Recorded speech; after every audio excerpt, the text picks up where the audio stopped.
ॐ भद्रं कर्णेभिः शृणुयाम देवाः भद्रं पश्येम अक्षभिः यजत्राः स्थिरैरङ्गैस्तुष्टुवांसस्तनूभिः व्यशेम देवहितं यदायुः स्वस्ति नः इन्द्रो वृद्धश्रवाः स्वस्ति नः पूषा विश्ववेदाः स्वस्ति नः तार्क्ष्यो अरिष्टनेमिः स्वस्ति नो बृहस्पतिर्ददातु ॐ शान्ति शान्ति शान्तिः यो अन्तः प्रविश्य मम वाच इमां प्रक्षुप्तां सञ्जीवयति अखिलशक्तिधरस्वधाम्ना अन्यांश्च हस्तचरणश्रवणत्वगादीन् प्राणान् नमो भगवते पुरुषाय तुभ्यं लसतु श्रीमदानन्दतीर्थेन्दुर्नो हृदम्बरे यद्वचश्चन्द्रिका स्वान्तसन्तापं विनिकृन्तति पदवाक्यप्रमाणज्ञान् प्रणम्य शिरसा गुरून् व्याकरिष्ये यथाभूतं विष्णुतत्त्वविनिर्णयम्. So good morning, good evening, and good afternoon to folks. And before we get started, Happy New Year to you all. I hope you've had a very good time with your family and friends over the last couple of weeks. So we took a break for about a fortnight and restarting Upanishad Chintana. And on this occasion, I also want to pray on behalf of all of us that may Lord Hari and Vayu bless us so that we continue to do the Upanishads in Chintana. We have been doing this for about 5 years now, so may we continue for years to come. Let's finish all the 10 Upanishads and do the rounds again. So that's my sincere hope that we all have good health and inspiration to carry on with our Upanishads in Chintana. So on that note, so just to remind you, we are on the 43rd session of the Mundaka Upanishad, also known as Atharvana Upanishad. Let's think about the rishis, Angira, Satyavaha, Angirasa, Shuanaka. Those are all the rishis. And of course, all the acharyas who have given us the bhashyas of this amazing Upanishad. And let's not forget, this particular Upanishad is a conversation between Angirasa and Shuanaka. Shuanaka is a great Yajnashala. Shaunakoha vai Mahashalaha. He's a great performer of great yajnas in his Mahashala. And Angirasa visits his ashrama and Shuanaka asks him, that I want to get higher knowledge. And so the conversation began more than 1 year ago in our Upanishad Chintana group. And we are still trying to understand the great philosophy that Angirasa is teaching Shuanaka. So we are in the Tritiya Mundake, Pratama Khandaha. The Rishi, we have just, paid our obeisance to them. The Devata is the Aksharanamaka Paramatma. We have the Anushtup and other chandas that comes often in this particular Upanishad. So we are doing what I believe is a very important section of the Mundaka Upanishad. Yeah, the Tritiya Mundake, Pratama Khandaha. We have done 3 verses. Dva Suparna, Sayuja Sakaya, Samana Vriksham, Parishashvajate, Tayor Anyaha Pippalam, Swadatti Anashnan Anyaha Abhichakashiti. Samane Vrikshe Purusho Nimagnaha Anishaya Shochati Muhyamanaha. Jushtam Yada Pashyati Anyamisham Asya Mahimanam Iti Vitashokaha. Yada Pashyaha Pashyate Rukmavaranam Kartaram Isham Purusham Brahmayonim Tada Vidwan Punyapapena Viduya Niranjanaha Paramam Samyam Upeiti. So those are the 3 verses that we did just before closing off for Christmas and New Year. So let's do a quick recapitulation of what we have been doing so far. So the first verse is a Niravakasha Shruti. Okay, so I want to stop there for a minute. Who is going to answer us? What is the difference between a Niravakasha Shruti and a Savakasha Shruti? So who is going to give us an answer for that, please? Right, no problem. So Niravakasha Shruti, yes, Anand, go for it. So the Niravakasha Stuti is where no other perception is possible. You cannot deny that verse from the Vedas. Savakasha Stuti is it can be interpreted in other ways. Thank you, Anand. Yeah, absolutely right. So Niravakasha Shruti is there is only one way of interpreting this Shruti. There is no other way. Yeah. Savakasha Shrutis, there are many ways of interpreting these Shrutis. And the important of that is the Tatparya Lingas, that is how to do the Samanvaya of the Shastras or how to read the Vedas in its proper perspectives. You need Tatparya Lingas, yeah, and all the rules given in the Purva Mimamsa Shastras. So without putting all this, we can't just pluck words and build our own airy fairy philosophies. We need to put these rules, and as Anandji very clearly said, this particular verse, the very first verse, is a Niravakasha Shruti, which means that there is no way in which another interpretation is possible. And a Niravakasha Shruti is stronger or superior to Savakasha Shruti. And more importantly, a Niravakasha Shruti with Yukti or reasoning is the most powerful, verse the most powerful interpretation of the Vedic scriptures. So this one is a Niravakasha Shruti. Dvasuparna Sayuja Sakaya Samana Vriksham Parishishva Jate Tayoranyah Pippalam Swadatya Anashnananya Abhichaka Chiti. This is our situation, right? So we are all in this world, we are in this tree, which is the Jagat, and we also have this Pindanda, which is the tree, and we are enjoying the fruits of this tree. We think it's very tasty, but actually it is a very bitter fruit. We don't realize it. And we keep on eating these phalas or the karma phalas and go round and round in circles. Yeah, and then the verses we have dissected this out in great detail, but this is just to get us back into the wavelength here and the framework. So look at this. Suparnau means dual. Yeah, in Sanskrit is one of the few languages where you have singular, dual, and plural. Whereas if you take English, there is either singular or plural, and you have to say, have to qualify it a bit more. Whereas in Sanskrit, it's a beautiful language where you have the dual. Suparnau is dual. But here, before suparnau, it's prefixed by dwa. So the dwa there signifies two different species of birds. Yeah.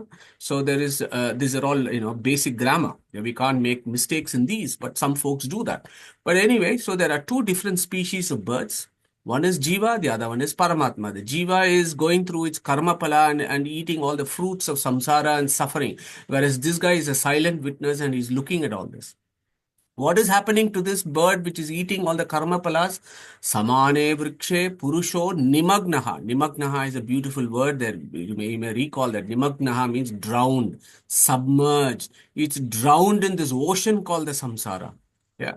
Anishaya, it is not able to control its destiny. Some people think that they are in full control of their destiny. Good luck to them. We are not. If we are in total control of destiny, we will never get sorrow. We will never get suffering. We can always, be happy, but we are not because we are anishaya. Because of that, we are shochati. Shochati is suffering, and we are deluded. Mukhyamanaha. We are deluded that we are in control of everything. That is the reason for this whole suffering in the samsara. So this particular verse gives you the whole, Vedic perspective of what this life is, what is us being as human beings or animals or whatever it is. What is it that's going on here? What is the solution for this? Jushtam yada pashyati anyamisham asya mahimanam iti vita shokaha. Vita shokaha. Shoka means what? Sochati is the same here. Shokaha. Vita shokaha means it wants to get rid of that suffering. When will that happen? When this jiva decides that it wants to make an inward journey and look inside and see who is that entity that is controlling him. Jushtam yada pashyati. When it sees means to know, when it begins to know. Who? This anyam. What's that word anyam? Anyam means different. Okay. But let's not make that silly mistake of misreading sentences. Yeah. Jushtam yada pashyati anyam isham. It's just not enough just looking inwards and saying that there is this Antaryamin who is different from me. No, you have to know his greatness. Asya Mahimanam. And when you know his greatness, then you develop a devotion towards him, and then eventually this guy sheds his grace and then gives you the salvation. That is the idea of why we need to know about his greatness. Yeah. Then iti vita shokaha. Okay, so there in this context of the second verse, we discussed about Paroksha Jnana and Aparoksha Jnana. These are all foundational concepts of Vedic philosophy. Paroksha Jnana means mental constructs. So the things that we use are external, we use our sense organs to look at the external world and then we have a mental construct of it. So that is called paroksha jnana. Okay, so the same thing we can do by reading the scriptures. We can get a mental construct. You can go to the temple. You can look at those deities. You may get a mental construct. You may join a satsang. You may learn something. That is still a mental construct.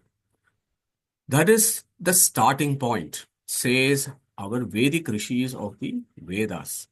That is just a starting point. We cannot assume that that is the end. Absolutely not from a Vedic perspective. That is just the beginning.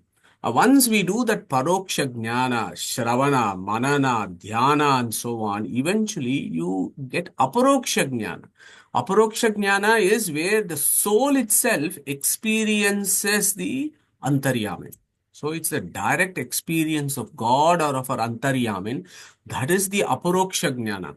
So we start off with paroksha and then go to aparoksha. How long it is going to take for us to even get a clear paroksha jnana? Maybe endless births. I don't know how many births. And then at some point, this guy will say, okay, now you have known about and understood about my greatness. You have done Shravana, Manana, and Dhyana. Now I am going to shed my grace and I am going to show myself to you. Okay, so that is the aparoksha jnana state of the jivas when the jivas are able to experience a direct experience of God. What happens at that time? Yada pashyaha pashyate rukmavaranam kartaram isham purusham brahmayonim. So at that point of aparoksha jnana, this jiva perceives this paramatma, the antaryamin, as how pashyate rukmavaranam, that he is of the golden hue, he is that flashing light. And we understood that Rukma Varana, Hiranyamaya, it all talks about the knowledge, that this entity is full of knowledge.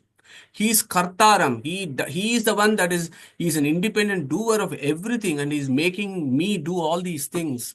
Purusham, he is inside me, he is Purna Shadgunatvas, he is full of infinite auspicious attributes. And we understood the word Brahma Yonim in its various dimensions.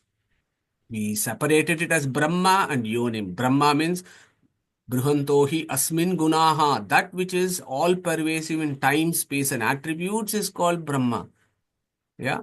Bruhantohi Asmin Gunaha. Yonim means that which is a Karana or the cause of everything. He is the cause of all causes. Brahma Yonim, we also, if you take it as one compound word, it means he is the origin of Lakshmi or the Shri Tattva. He is the origin of the Chaturmukha. He is also the origin, it is from whom the Vedas emanate during creation.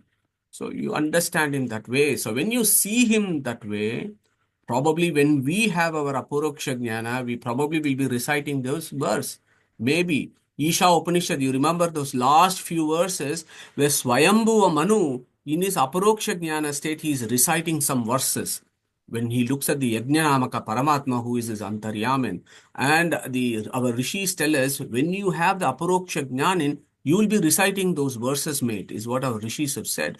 And similarly here, likely, possibly, we will at least have an appreciation of who is this Antaryamin is as Rukmavarana, Kartaram, Isham, Purusham, Brahmayonim. Tada vidvan punyapapena vidhuya niranjanaya. And this is what Veda Vyasa takes in the fourth adhyaya of the Brahma Sutra, the Vedanta Sutra, where he talks about karmakshaya, that the karmic imprints at the point of aparoksha jnana, when the Supreme sheds his grace, it is at that point the Supreme then decides, okay, you've done good job, I'm really impressed with you. Now I'm going to remove all your karmic imprints. But all the prarabdha karmas that have come into fruition, you will have to experience and exhaust them. So that is what happens.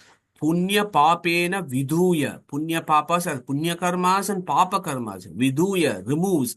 Niranjanaha. Anjanaha means black spots. Niranjanaha. So you become pristine. Punya papena vidhuya niranjanaha. So you are the soul, then you have the Linga Sharira. The Linga Sharira is where the karmic imprints are. Your karmas are destroyed at that point. So that after you exhaust your prarabdha karma, you don't get rebirths again. Yeah, so yesterday we were at a function celebrating Mrutyunjaya Homa. And that you conquer death. How do you conquer death?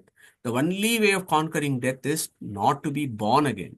And the only way not to be born again is when you don't have any karmic imprints. Okay, so that state is called Niranjanaha. Okay? Niranjanaha. And then there was this very interesting word, Paramam Samyam Upeti. When you reach that state, when your karmic imprints are gone, then what happens? There is a whole lot of journey there that Angirasa has assumed that we know about the journey. And what is that journey? That journey is that we have now gone to Satyaloka because we have now finished all our cyclings in samsara. That we go to Satyaloka, hang out with Chaturmukha Brahma until he completes his 100 years. And when Chaturmukha Brahma completes his 100 years, then there is a final dissolution, isn't it? That is called the big pralaya that happens, and then all of us go into Brahman's womb and stay there. Then just before the next creation happens, three things happen. The ones that needs to come back to samsara come into the material world again.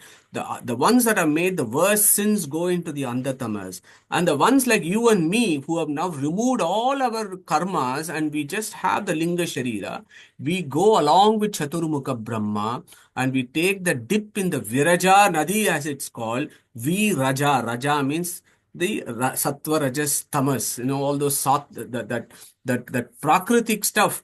We shed this. We Raja. We shed in that ocean. Then we cross into the trans-empirical plane in Vaikunta, Shvetadipa, Anantasana, or whatever you want to call this. Okay. So you cross over. After you become Niranjanaha, then you actually spend a lot of time, with other guys, with Chaturmukha Brahma. And then you cross over to the Vaikunta state, the trans-liberated state, where Angirasa says, when you are there, guys, that is a Paramam Samyam Upaeti. Parama Samya Upaeti. Upaeti attains, approaches, goes towards, go near. So many meanings of Upa, higher level. Eti, you attain. Okay. And then what happens? Paramam Samyam, it says. Okay, Samya is not Aikya. So we have discussed that several times before, that Samya is not Aikya. Samya means similar, not Aikyam. Angirasa is not Paramam Aikyam Upaiti. That is not the language.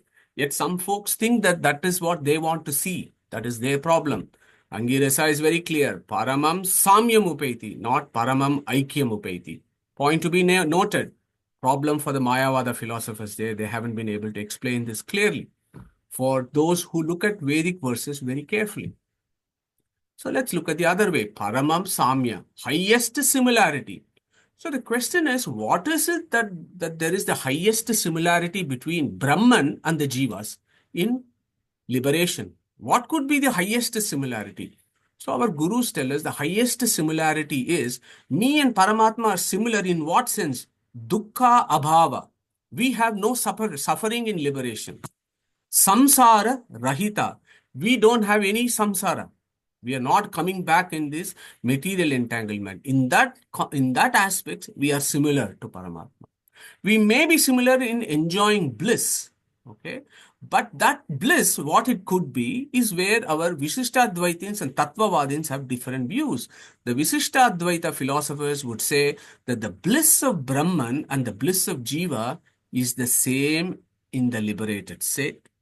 Whereas the Tattvavada philosophers would say that the bliss of Jivas is different from the bliss of Brahman, and each Jiva, according to its capacity, experiences its quanta of bliss. Okay, so those are all the subtle differences that we saw when we spoke about the Paramam Samyam Upaiti. So in this situation, I just wanted to remind Anuvyakyana verse 38-39 of Srimad Acharya. Anuvyakyana, as you know, is a very celebrated commentary on the Brahma Sutra. There he gives, when I say we are the same, swatantriyecha vishishtatve sthana matya aikyayorapi sadrishyecha aikyavak samyak savakasha yateshtataha. So Jiva and Brahman may be situated in the same place, When we are both in the same place, we say, oh, we went somewhere, but then we united at this particular point. In that sense, we are at the same place that you can say there is some kind of a unity. Or we are synchronized. Jivas are synchronized with Brahman, Matya. Maybe there is that kind of similarity. Sadrishya, we just said that they're similar. Dukkha, Abhava, Samsara, Rahita, and so on, that they may be similar.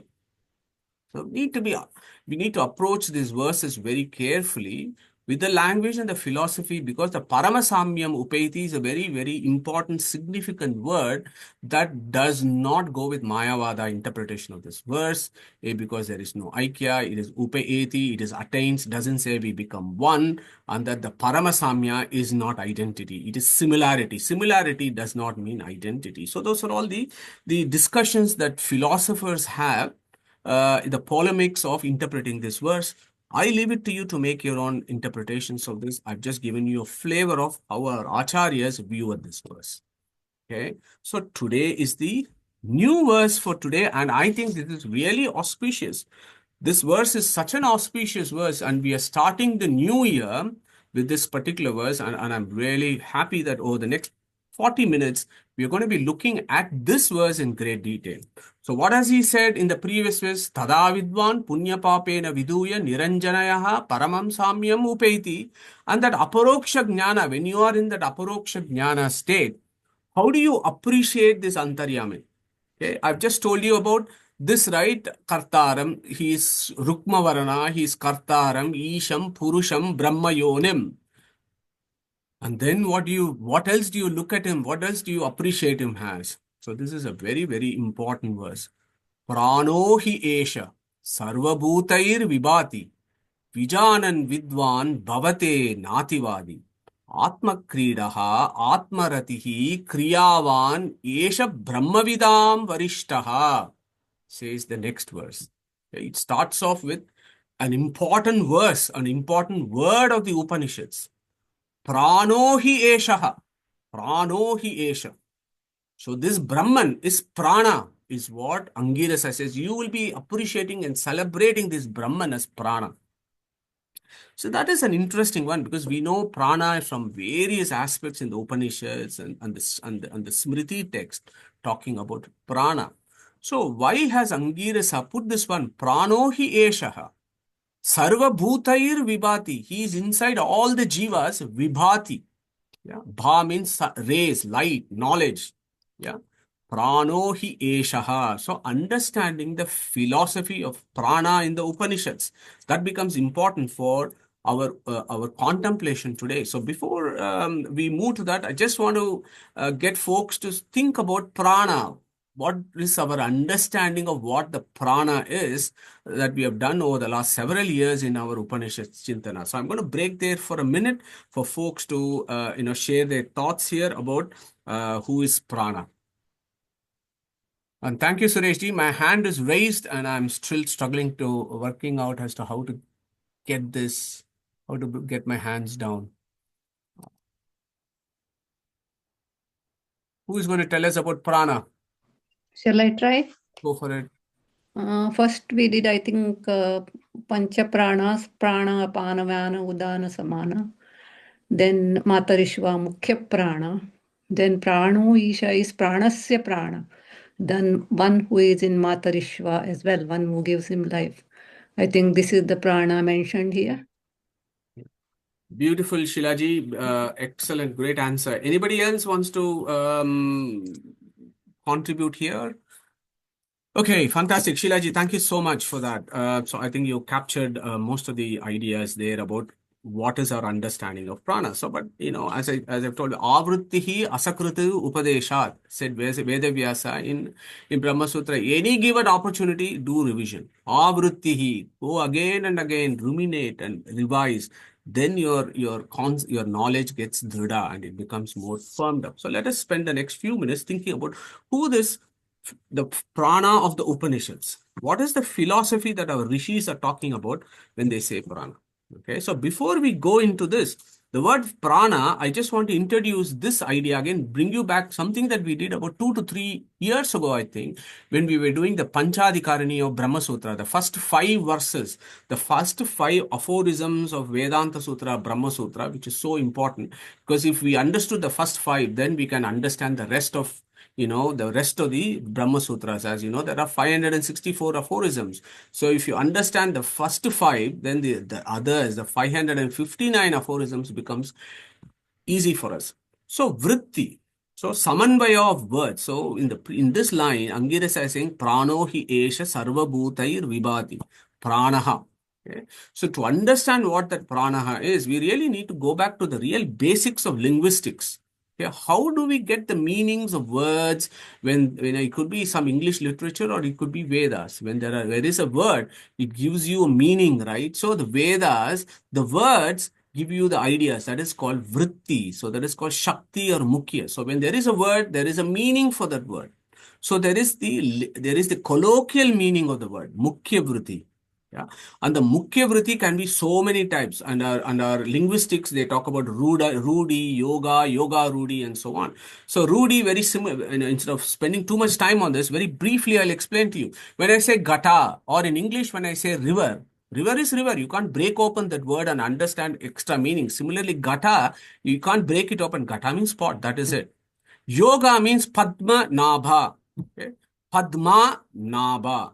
Padma, lotus, Nabha, navel. So you can understand that. Yoga. There are some words where they can be both yoga and they can be rudi. Panka, aja. Pankaja, you break it into panka and aja. So those are all yoga rudi words. So these are mukhya vritti or the colloquial meanings of words. Then there is something called parama mukhya vritti. That is the language of the Vedas. Okay, that is what Veda Vyasa is talking about when he says Tattu Samanvayat. When he says Tattu Samanvayat, he says, see Brahman or Vishnu in every word, every letter, every sound of the universe. And how do you do that? That is the Samanvaya. That is the art of reading the Vedas and understanding the Upanishads. But that meaning, the inner meaning that you get is called Parama Mukhya Vritti. And I've given you a very common example which is cited. When you look at a coconut tree, the green thing that you see there, you call it as a coconut. And then you cut that one and then you peel it open. Then you see this brown thing. Again, you call that as coconut. Then you break it open and then you have the white pulp there. Again, you call that as a coconut. So the word is the same, but it implies actually different things. Similarly is prana. Prana can be in a superficial sense mean something. In a little bit more of deeper sense, it can mean something. And in the deepest sense, that is a parama mukhya vritti, it means something else. So I wanted to introduce and bring back this idea of what is called parama mukhya vritti that we need to understand when we see words in the Upanishads. And this particular verse gives us an opportunity to think about prano hi esha atma. Then, of course, there is the other ways of language, lakshana vritti, similes and metaphors that is all pervasive in our Upanishads and Gita. Shabda, of course, has got Varnatmaka Shabda, Dhvanyatmaka Shabda, and the Varnatmaka Shabda is divided into various types that forms the whole interpretation of the Samanvaya Adhyaya or the first Adhyaya of the Brahma Sutra. Anyatra Prasiddhaha, Ubayatra Prasiddhaha, Anyatraiva Prasiddhaha, Tatraiva Prasiddhaha. So Tatraiva Prasiddhaha is, if you have Narayana, Krishna, Keshava, and all, we know that is Vishnu, but there are other words. How do we understand that other words actually mean Vishnu or Brahman? That is the whole, that is the whole aim of the Samanvaya Adhyaya. That is the first Adhyaya of Vedanta Sutra that Veda Vyasa gives it to us. Looking at various words like Anyatra Prasiddha, Ubayatra Prasiddha, Anyatraiva Prasiddha. So what is Anyatra Prasiddha means? In the common parlance, it may mean something else. But Veda Vyasa will settle to say that that actually means Brahman. So for example, prana that comes in this particular verse is a Anyatra Prasiddha Sabda. Okay, this Anyatra Prasiddha Sabda is now established as Brahman. That is what Angirasa is doing when he says Prano hi esha. Okay, so prana. Let's look at prana, the etymology of prana. Prana hi esha. Prana. Pra plus ana. Pra means what? Para or prakrishta. Para means something that is totally different, highest levels. Prakrishta, very high. Anacheshtayam, anagatau. Anacheshtayam means doing all activities. Gatau, being everywhere. Okay. Ana. So, para anacheshtayam, para anagatau. Prakrishta anacheshtayam, prakrishta anagatau. So, that's how you understand the word prana. That is the first step. Okay. So, once we've understood that, then we need to understand prana in context. So I was just checking Bhagavad Gita and said, how many times Krishna or Veda Vyasa said or used the word prana in Bhagavad Gita? Only in two places. Okay, 4:29:30, 18:33. So in those places, when Krishna has used prana, he has used the word prana in a different context. In that discussion. So go back and check those verses out where prana comes. So it all comes, it is all in context. So when you look prana in context, it can mean the vital air, the breath, or the vital energies, as Sheilaji so beautifully explained. It could be the vital airs. It could be the indriyas. Okay, I'll ask that question because in Mundaka Upanishad, there is a verse that talks about pranas or indriyas. So prana can also mean indriyas. Prana, of course, can also mean Vayu or the prana or the Mukhya prana that again Sheila ji was mentioning. Then you have something called Upapranas. Okay. Then finally you have something called Pranasya Prana. Okay. So the concept of prana should not be underestimated when we are doing Upanishad Chintana. It really, first we need to understand what is the etymology of prana is. Then we need to see what is the context in which this prana is being used in this particular verse in the Upanishads. Okay. And then understand. So let us look at the vital airs or the breath or the energy. Okay. And we have done this, right? This is a quick question. So in which Upanishad does the word Hamsaha comes in? So who is going to answer that question? Which is again very popular in our forum, Hamsa Gayatri, for example. So where does Hamsa Gayatri come in? And the concept of Hamsa, where does it come in? Who wants to give us a quick answer on that? Kathopanishad.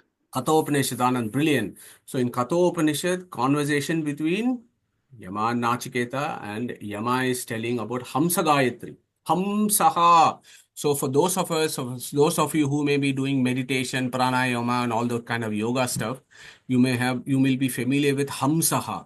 Hum, inspiration, Saha, expiration. Hamsaha, Hamsaha.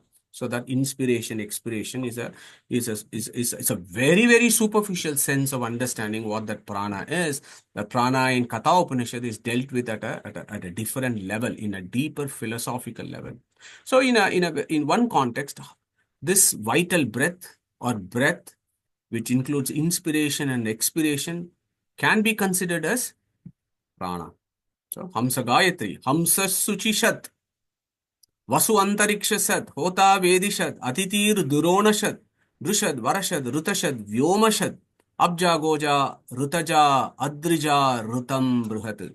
So those are all important verses we have done before. So in that context, Hamsaha can mean Paramatma. Suchi is a pure being which is being described as Prana or Vayu in that particular context in Katha Upanishad. So here, let's pull back here. The first understanding of prana is vital air, breath, or energy. How does that work? For those of us who have medical inclination, this is really easy and I think profoundly philosophical. To breathe is a profoundly philosophical thing. It is a physiological thing, yes, but it is a profoundly philosophical thing. So inspiration, the diaphragm moves down, that is the inspiration. Diaphragm moves up, the air moves out. So this is apana, this is prana. The upward movement is prana, lower movement is apana, when you look at it in a very superficial sense. Then, of course, you ask, why does this movements happen in the diaphragm? And we know that there are various centers in the brain stem, pons in the medulla. There are various respiratory centers that send nerve impulses to the diaphragm that makes inspiration and expiration happen. Okay. Well, of course, the philosophers, and that is the beauty of Katha Upanishad. The philosopher then asks us, why does it need to happen like this? Who is making it happen? We just don't ask these questions. We just go to sleep. We are breathing whilst we are sleeping and we are hoping that we'll get up and we'll still continue to breathe. Okay. But somebody is making it happen. Why should the neurons in the pons and the medulla be doing this? Who is making it doing this? So the blacksmith bellowing analogy, which I think we have discussed before. So blacksmith, when he is blowing the air, so there is the apana and the prana, but who is doing this? There is the blacksmith who is pushing it down. So that blacksmith may be the jiva, or inside the jiva is the mukhya prana, inside the mukhya prana is the pranasya pranaha, is the ultimate philosophy. They're talking about the physiology and philosophy of breathing. Are we alive because we are breathing, or we are breathing because we are alive? That's for us to think about. But the philosophers are very clear. We are breathing because we are alive, because that mukhya prana, that jiva, that paramatma is decided that he is going to be there in this body. That is why we are breathing.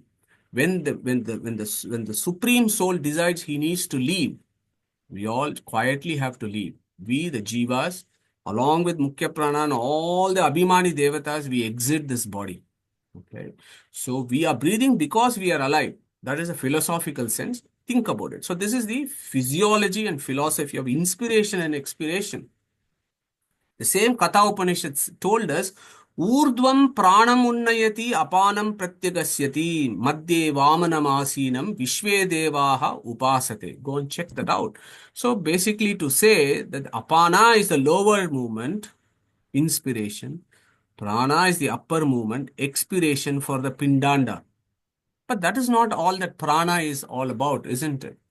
So, prana is something more fundamental. Why are we doing inspiration, expiration? Because we are taking that oxygen that then goes into the bloodstream, it goes into all the cells, and inside the cells, this oxygen will go into the mitochondria. And in the mitochondria, it is essential for performing oxidative phosphorylation, which converts what we call as ADP to ATP, which is the energy currency of the cell. Okay. So that energy currency of the cell is essential for normal metabolism to happen, right? So it is all this whole business of inspiration and expiration is to make this currency of energy. So the air we breathe is prana, which is the oxygen, and that gets converted. That is essential for this energy. So that energy is what we call as pranic energy, right? Of various, it goes around everywhere. So think about that. Yeah. So that is what we are getting at. So when we look at this kind of mechanical inspiration stuff in the next slide, when we have oxidative phosphorylation and so on, then there is the next level. So that is what we call as pranamaya kosha. The reason why a body is alive, because it is going through metabolism. Metabolism means that there is oxidative phosphorylation going on, that the ATP is making. So the body has got this metabolic covering. Pranamaya kosha, the energy kosha that is there, that makes the body alive. If it is not there, then it is Annamaya is just a dead body. Okay. Why does it have to be like this? This is a key question. That is what our rishis want us to ask. When we talk about prana, not just sitting around in a corner and doing stuff with your nose and breathing in and breathing out and closing your eyes, that helps. But the deeper philosophy they want to ask is, why does it have to be like this? Of course, if this stops working, all other systems of the body stop working, right? So our Vedic view, as you know, is behind any jada, there is always a sentient being behind this, doing this. Abhimani vyapadeshastu vishesha anugatibhyam, Brahma Sutra, foundational rule. So the Vedic view is there is a sentient being that controls this metabolism, that keeps the body alive, that looks after the pranamaya portion. Okay? And that is what is discussed in the Prashna Upanishad. So I'm just giving you an overview of all the pranas and then pull you back to what the prana or Angirasa is taking. So in Prashna Upanishad, the second question, that's what it is. There is a question of who is the highest among devas. Kaha punaresham varishtaha iti. Second question to Pippala the Rishi. And there is an anecdote that is stated, and then this prana tattva or matarishva says, Tan varishtaha prana uvacha. Yeah. And then he goes on, Sittadyata, Mashika, Madhukara Raja, Anukrubantam, Sarva Eva, Utkramante, Tasmin. So, beautiful verse. Basically, it talks about the queen bee. And our Rishi says, look, when you look at a beehive, when the queen bee is there in the beehive, all other worker bees are there. When the queen bee decides to leave the beehive, all other bees go away from this beehive. Similarly is this body. This beehive is this body. All other Abhimani Devatas are there in this body doing their work. And when the queen bee is there, they are all doing that work. But when the queen bee, which is described here as Madhukara Raja, okay, the head of the bees, Madhukara means bees. Madhukara Raja, the head of the queen, head of the bees. We may call this as queen bee in biology. When this guy leaves, all other bees have to leave. Beautiful analogy. I can't think of any other beautiful analogy that celebrates the key observations of our rishis. Look at the natural world and come up with profound philosophies. That is this Matarishva or Prana, and that is why Prana said, Tan Varishtaha Prana Uvacha. And then all the other devatas, they recite 9 mantras praising this Prana Tattva. The original Vayustuti of the Vedas comes from the Prashna Upanishad, which you can check out. The same Prashna Upanishad also talks about Araiva Ratanabo Prane Sarvam Pratishtitam, which is how this body, there is this wheel. We have done this in Mundaka Upanishad as well.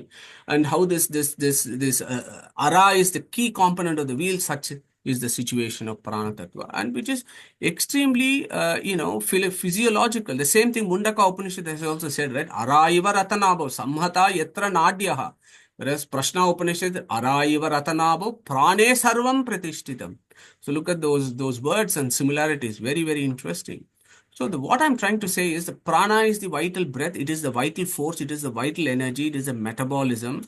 And why the metabolism happens? Because there is an Abhimani Devata that makes it happen. Who is that Abhimani Devata? That is the Prana Tattva, the Matarishwa that is celebrated in all Upanishads. Okay. Any Upanishad that you take, there will be a philosophy of prana that is being discussed.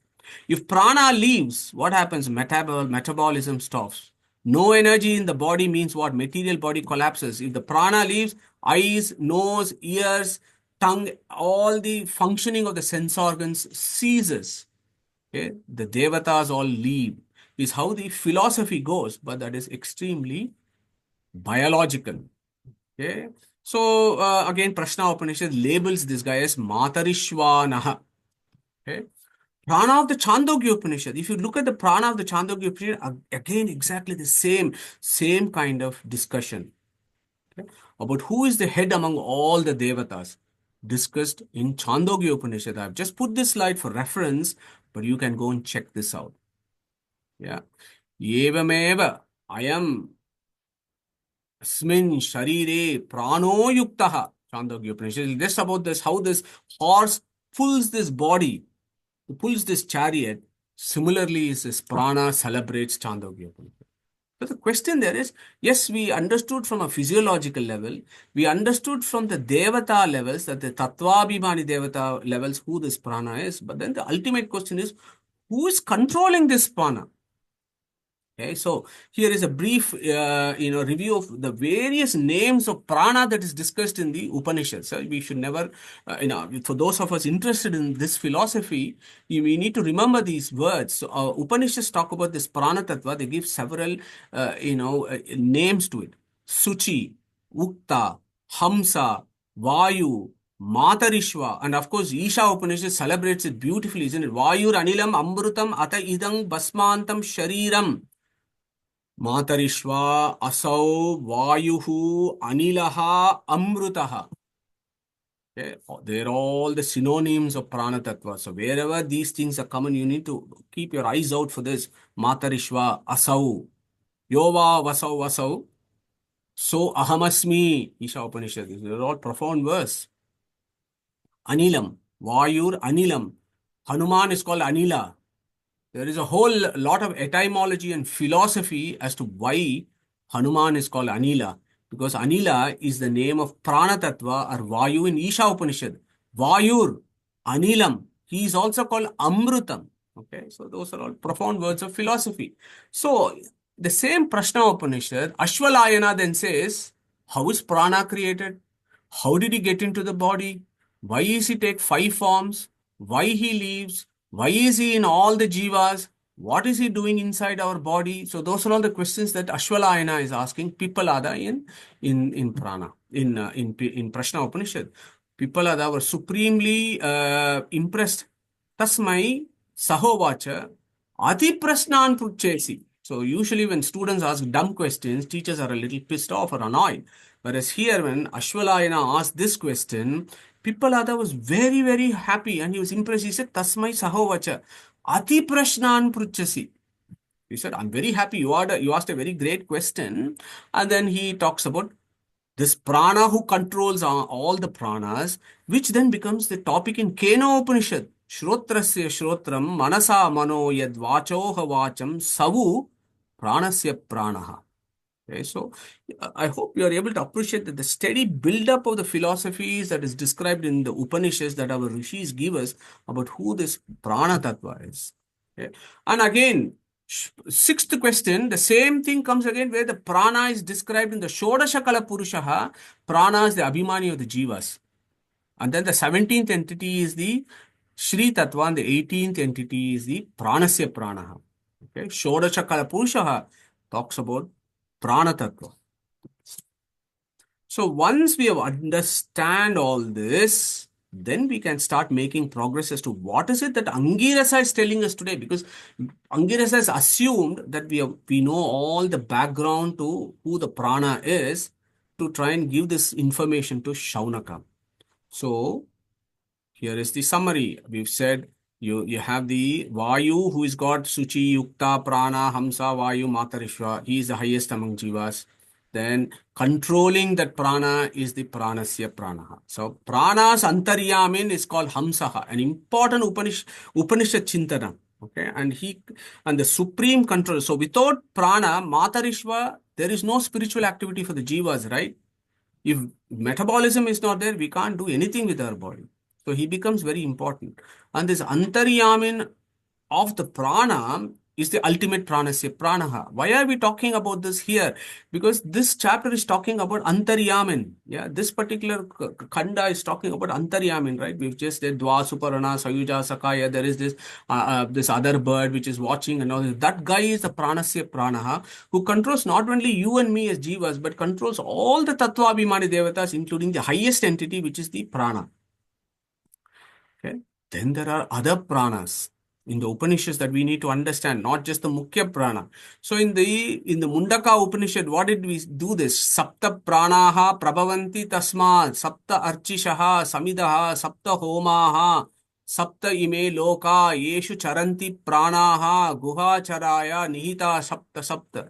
There sapta pranaha is the Indriyas. Yeah. So think about that. Prana can also mean Indriyas. Indriyas means what? Indriya Abhimani Devatas. It can also mean the Upapranas. There are so many pranas. There are 50 pranas in Vedic philosophy, right? There are 50 types of Vayus. And you need to understand again in what context it comes. Okay? So I've given you a list of 49 tattvas. We are all familiar with prana, apana, vyana, udana, samana. Then there is naga, Kurma, Krukala, Devadatta, Dhananjaya. Avaha, Pravaha, Samava, Samyu, Udvaha, Vivaha, Samku, Kala, Shwaha, and so on and so forth that is discussed in the Upanishads. Okay, so in Pindanda there could be 10. The rest are in Brahmanda. Okay, 49 plus 1. 50 prana tattvas are described in the Upanishads. So it's a complex study. One could do a PhD on pranas. One could do a deep study of pranas in the Upanishads and understand who are all these guys.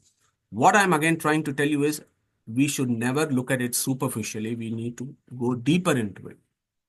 So 5 forms of prana: prana, udana, vyana, samana, apana. The 5 forms of prana are not there just by chance, because there are 5 forms of Supreme: Narayana, Vasudeva, Sankarshana, Pradyumna, Aniruddha. So there is a link between these two. Okay. So what is that link? Prana Brahma Eva. So that is how we need to understand. When the Vedas say prana in a Parama Mukhya Vritti, in the ultimate sense, prana means Brahma Eva. Yeah.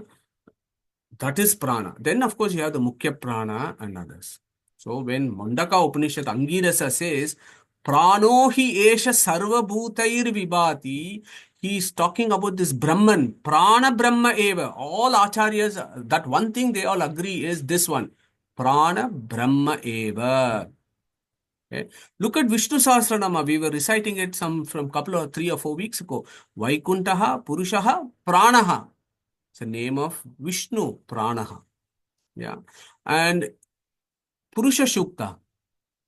Chandrama Manaso Jataha, Chaksho Suryo Ajayata, Mukad Indrashta Agnishta, Pranad Vayu Rajayata. So from his breath came the Vayu. Says the prana in Keno Upanishad. We have just done this.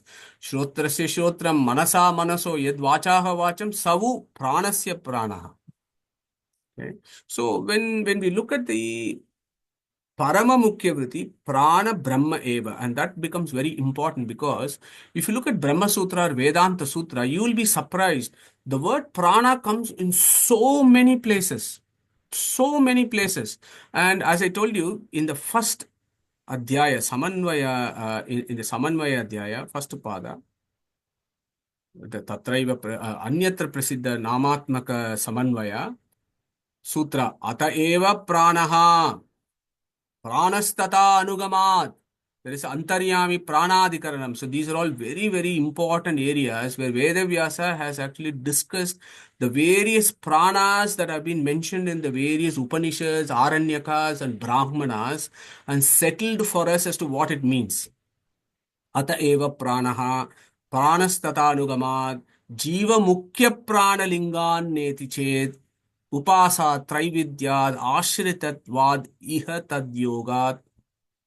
Yeah. Pranadayo vakya sheshat. Yeah. So yata pranadihi tata pranaha pranavata shabdat pranagateshta tanmana prana uttarat. So these are all some of the aphorisms in Brahma Sutra where prana comes. So it's really important stuff. Prana. We just can't say this is breath and inspiration, expiration, and walk out. No, it's a profound philosophy of the Veda. Yeah. So, for example, in Brihati Sahasra, for example, and some of you may be very familiar where there is this Vishwamitra does Brihati Sahasra Homa, and I think GVG is there today in our call. So for next month, when we are in our Udupi trip as a part of the Hindu Knowledge Academy, GVG is organizing the Brihati Sahasra Homa, and I thought this is very, very relevant for today's discussion. And Vishwamitra does Brihati Sahasra Homa 3 times. Indra is very pleased with him, and then he gives him a lot of philosophy in that section. So there prana comes. Taittariya Aranyaka Tadvaitvam Prano Abhavaha Mahan Bhogaha Prajapatehe Bhujaha Karishyamano Yadrishwan Pranayo Nava. And then in Aitareya Sa Esho Asu Pranaha Tava Yeta Sarvaha Richaha Sarve Vedaha Sarve Goshaha Ekayeva Vyahritihi Pranaeva Prana Richa Ityeva Vidyad. Prano va ahamasmi rishehe pranastvam pranaha sarvani bhutani. Aitreya Aranyaka, which is where all this beautiful incident of Brihati Sahasra comes. Ata devasya tasya vag dihi shrote pakshasi chakshuni yukte manaha prano aditishtati. So all these philosophies taught in all the Upanishads about the prana. Who is that prana? Vedavyasa settles this in Brahma Sutra in 2 important adhikaranams, Pranadhikaranam, Antaryami Pranadhikaranam. So for those of you interested in the deep studies of the Upanishads, go to this Vedanta Sutra and understand this. But I want to impress, I had to go through all these various levels of prana to ultimately come to the solution that the third and the deepest levels of understanding is Prana Brahma Eva. And this, of course, all the 3 acharyas of our Vedantic school, they agree that prana described in the Vedas ultimately would mean Brahma. So, summary of prana. Prana can be pranasya pranaha, who is Krishna or Vishnu or Brahman himself. Prana could be madhyama prana, who is Vayu, who is sometimes called as mukhya prana. Prana could be adama pranaha, which could be upapranas, indriya, abhimani, devatas, and so on. Okay. Pranasya prana, prana, indriyas, and vital airs. So those are all the things that we need to have in our heads. When the moment we see, oh, prana, what is Angirasa saying? Pranohi yeshaha So we look at the context. What is the context? The context is he's talking about this Antaryamin. So that Antaryamin has been described as prana. So for example, pranas tata anugamat, or you go to this adhikaranam, ata eva pranaha. In that pranaha, the Vishayavakya is from Taittreya Aryanyaka, but each sutra is Vishwato Mukha. You have to apply it in various places. So when you put that sutra here, Pranohi Esha, and you put this particular sutra, Ata Eva Pranaha, which is talking about Brahman, then we understand that this Antaryamin is called Prana here. Okay, this Antaryamin is Prana, who is Prana Brahma Eva. So this Antaryamin is Brahman who is inside me. What does he do is the next question. We have another 5 to 7 minutes to close at least one line of this verse. What does he do? This prana who is inside me, what does he do? Immediately Angirasa says, Sarva Bhutair Vibhati. Okay, Sarva Bhuta. Bhuta means what? Jivas. Okay, not Panchabhutas. Bhuta means that which has a capacity to elevate itself is called Bhuta. That is why you get Bhutis. Yeah.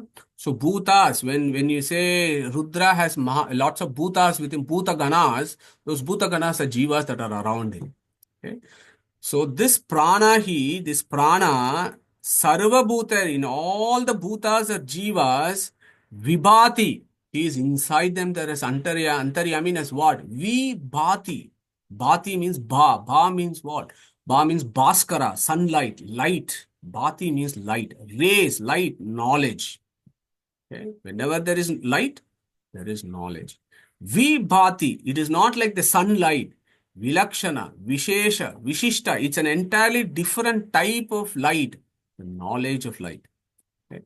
Sarvabhutair Vibhati, he is inside all the jivas. And how is he? Knowledge, light of knowledge. He who knows this. So we will do this slide today and close. There's so much to talk about the second line. Okay? He who knows this. Vijanan Vidwan. The knowledgeable ones know this. Know what? That this Antaryamin is called Prana and he is Sarva Bhutair Vibhati. He is inside everyone. Okay? He who knows that. Vidwan. Vijanan Vidwan Bhavate Nativadi. So we will, okay, let's do all the three interpretations. Bhavate Nativadi says, as he who knows this, that Jiva, Bhavate Nativadi. So what does that mean? Bhavate Na Ativadi. Ativadis are the ones that constantly talk. So when you go to all the social occasions, and most of us go, unfortunately, to social occasions, you will always find some characters constantly talking there. Ativadi, constantly talking nonsense. They talk nonsense. What is your pension? How is your on-call? How is this? How is that? What is happening? Which school? This, that. Talk Ativadis. Whereas the one who knows that there is this Antaryamin who is controlling everybody, he is the Sarvakarta, etc., etc., he is Vibhati, etc., he will be do what? Na Ativadi. He talks less. He avoids useless conversation. He is always in silent contemplation. Okay, so that is what, those are all the characteristics that Angirasa tells Shuanaka. These are all the characteristics of Aparoksha Jnanis. Okay, they talk less. They avoid useless people. They avoid useless conversations. They are always in silent contemplation, right? That is what our 20-point program of Gita chapter 13, isn't it? So we did this so long ago. 20-point program. Point 17 and point 18. Vivikta Desha Sevitvam. Janasamsati Aratihi. Avoids people. Vivikta Desha Sevitvam. Goes to an isolated place and does his job, which is what? Contemplation of the Supreme. How does he spend his time then? If he's sitting alone, he must be getting terribly bored, right? No. What does he do? He is always in inner rejoice. Atma Kridaha. He's playing with the Supreme. He's playing with his Antaryamin. Atma Ratihi. He is in great, blissful state in companionship with Paramatma. He is Kriyavan. He is not that he is not doing anything. He is doing a lot of other useful stuff in the world rather than talking nonsense in social parties. Okay. So prano hi esha sarvabhutair vibhati vijanan vidwan bhavate na ativadi. You could also twist it the other way around. This is the beauty of our language, right? Sanskrit, it is so elastic. You can split it as bhava tena ativadi. Tena, because he's got that knowledge. With that knowledge, he becomes bhava ativadi. He cannot stop but celebrating the supreme. Wherever he goes, he'll talk about how great my prana is, how great my antaryamin is, how great my God is. With that knowledge, he becomes Bhava Ativadi, which is what Taittiriya Upanishad talks about, isn't it? We have done this with them. Rutam cha swadhyayam pravachane cha satyam cha swadhyaya pravachane cha tapashcha swadhyaya pravachane cha kshamashcha swadhyaya pravachane cha swadhyaya pravachana swa adhyayana pravachana. You learn and you celebrate and teach it to others. That is what this guy will do. Swadhyaya pravachana, swadhyaya pravachana. Bhavatena ativadi. Okay. So prano hi esha sarvabhutair vibhati vijanan vidwan bhavate nativadi. And I have still not finished it. There is a third way of looking at it, which then leads us to who this prana is. He is Atma Kridaha, he is Atma Ratihi, he is Kriyavan. Yesha Brahmavidan Varishtaha. So that is how Angirasa. Then he says, this is how the knowledgeables appreciate the Antaryamin. Okay. Then can we get Aparoksha Jnana just like that? No. Then comes the other beautiful, beautiful verses. Satyena labhyaha tapasahi esha atma. Samyak jnanena brahmacharyena nityam. Antarah sharire jyotirmaya hi shubhraha yam pashyanti yatayaha kshinaloke satyameva jayati na anrutam. That is the next verse after that. And that satyameva jayati is a popular word. All our Indian politicians in their office put satyameva jayate, and our gurus tell us even that they've got it wrong. They got the spelling wrong. It is satyameva jayati from the Mundaka Upanishad. It is not satyameva jayate. That is the state of our politicians. They can't even get the Upanishads right. But we will talk about who that Satya is, what that Satyameva Jayati actually means from Mundaka Upanishad, and so on when we have done these verses. Okay.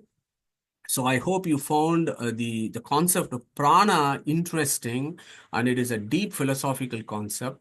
We should never make the mistake of just taking prana means inspiration and expiration, or just close our eyes and then do this pranayama. Pranayama is helpful for philosophical for physiological perspective, but it is called deep philosophical meaning, which is described in the Upanishads, and there are various types of pranas that we need to understand. Okay, so on that note, I would like to close today's session. There are so many slides that are coming up that I'm looking forward to having that interactive discussion as we go on. So I'll close. That's not Krishna Pranamastu. If there are any questions, we can take it up now. Excellent. So looks like I have no questions. Okay, if there are no questions, what I'll do is I'll stop sharing my slides. I'm going to invite Suresh Kankanwadi ji to very briefly come on board. As you know, every month we do our Gita Chintana. So our next Gita Chintana is chapter 6 coming up in January, maybe in a few parts. We'll invite Suresh Kankanwadi ji to explain all this to us. And of course, we are always looking for volunteers who want to contribute, participate, and so on. Okay, so on that note, Krishna Pranamastu. Suresh, over to you.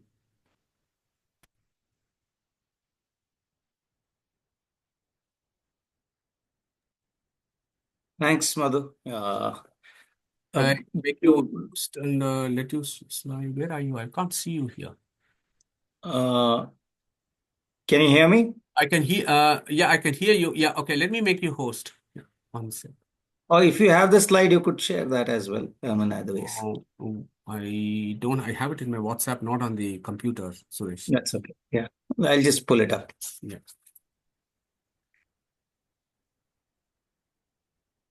One sec.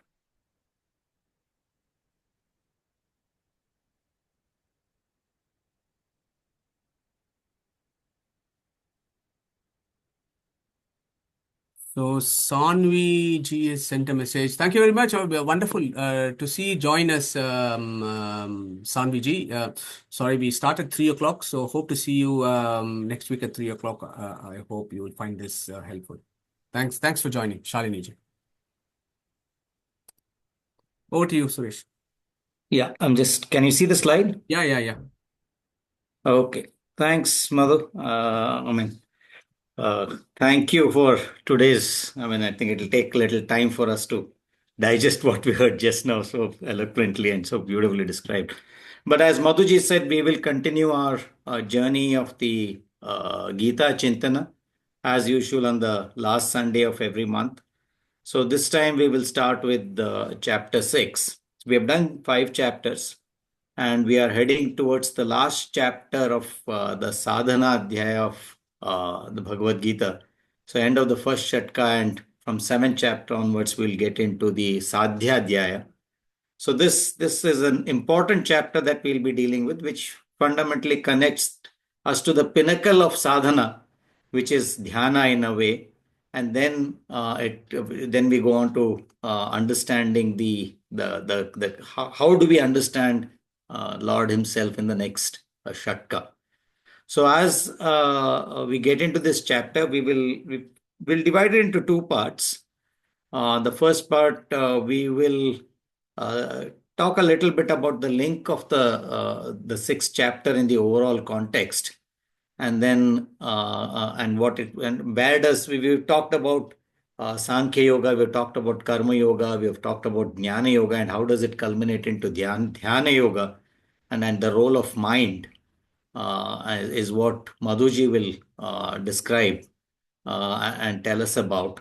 And with having understood that, what does it mean to practice Dhyana Yoga, both in terms of actual doing and its outcomes, is what GVG will talk to us about in the first part at the end of this month. And in the second part, which will be towards the end of February, then we talk about control of desires leading to supreme bliss, which Venkiji will help us. And Arjuna, on our behalf, is going to ask some very practical questions, and which relates to the problem of practice of Dhyana Yoga, and how Krishna deals with them is what we will discuss and end the chapter discussion on chapter 6. We are also thinking of conducting a quiz as we come towards the end of the first Shatka. And we'll see how it best fits into the sequence in the second session about discussion on chapter 6. Post that, there will be an invited lecture which will summarize the learnings of chapter 6. Madhuji is working on it, and we'll give you the details as soon as it gets a little more finalized.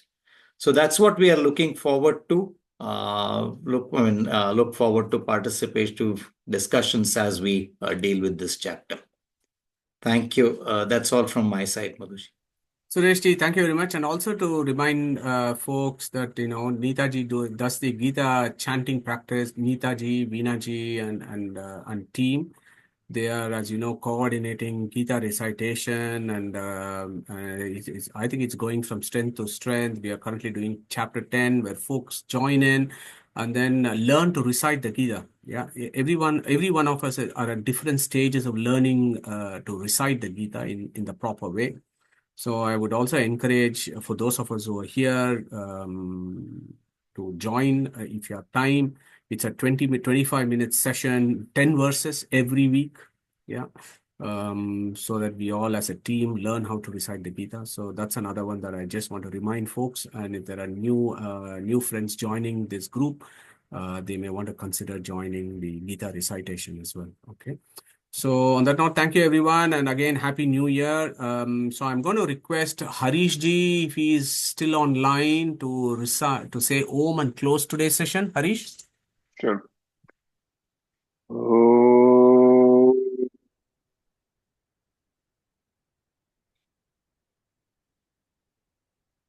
Thank you everyone. Hare Krishna, stay safe. We'll catch up next week for our onward journey on Mundaka Upanishad. Hare Krishna. Bye now. Thank you, Madhuji. Thank you.